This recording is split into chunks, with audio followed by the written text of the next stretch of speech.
Chazak ou Baruch Avotai, Besorot Tovot, un bon Shabbat si Dieu veut. On est aujourd'hui le 15 dans le mois de Tammuz.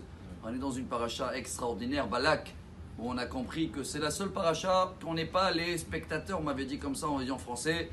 On n'est même pas au courant de ce qui se passe autour de nous, de tous les ennemis. Ce sera dans la paracha cette semaine ou dans le monde qu'ils existent toujours et qui, leur seul but c'est de nous essayer de maudire. Et Bilam il est parti encore plus loin. Il a essayé de nous mettre une mauvaise œil, Aïnara, et il n'a pas réussi, il est devenu aveugle d'une œil, de cette mauvaise œil. Et c'est ce qu'il va dire sur lui-même. Neum Agever Shetum Aïn. Voici le discours de l'homme qu'il a un œil, mauvais œil, mais qui ne voit plus dans cet œil-là.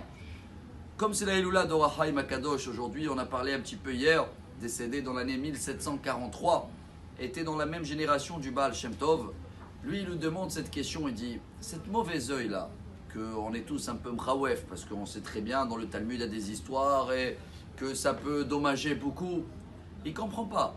Si la personne, il n'a pas de faute, il ne mérite pas de punition, bah à quoi ça sert que quelqu'un va le mettre une mauvaise œil, ça ne peut pas s'attraper. Et d'un autre côté, si la personne autour, il a des fautes, il a des péchés, et bien peu importe qu'on a mis une mauvaise œil, il mérite une punition quand même. Il répond, et voilà peut-être un magnifique petit touche pour la table de Shabbat et le message d'aujourd'hui. Il dit le Or HaChaim HaKadosh, c'est vrai, celui-là qui a zéro faute, il n'a aucun problème de l'œil, mais vous savez bien que je pense qu'on n'est pas des anges. On est tous des pécheurs.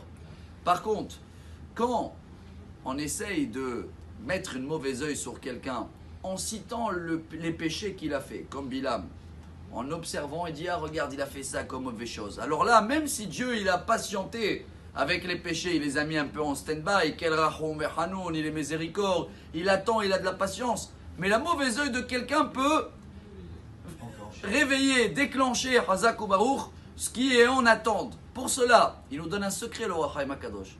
Comment se préserver de mauvais œil? C'est très simple. Bilam, comme il a vu que chacun, il a la porte de l'attente, pas en face de l'autre. Ce qui veut dire, chers amis, c'est un message waouh.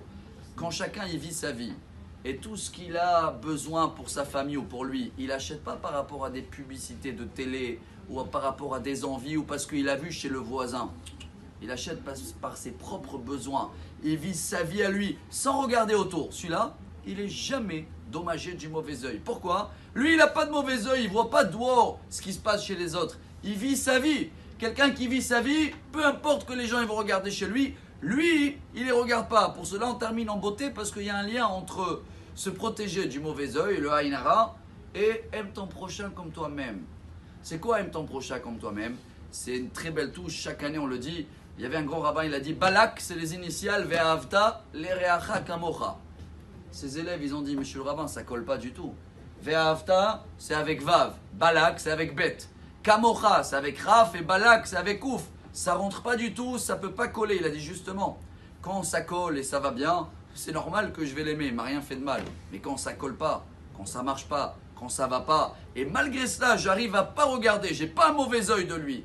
Je l'aime quand même, ça c'est Balak, aime ton prochain comme toi-même. J'espère qu'on va bien vivre ce message-là, on va vivre notre vie, on va pas voir le mal qu'il y a autour de nous, et dans ce cas-là, il n'y a que des bénédictions qui sont sorties même de le plus grand ennemi qu'on avait, alors que Bezrat Hashem, tout ce qui est un petit peu mauvais, machin, va devenir que du bien. Excellent Shabbat et des bonnes nouvelles. Amar Rabbi Elazar, Amar Rabbi Hanina.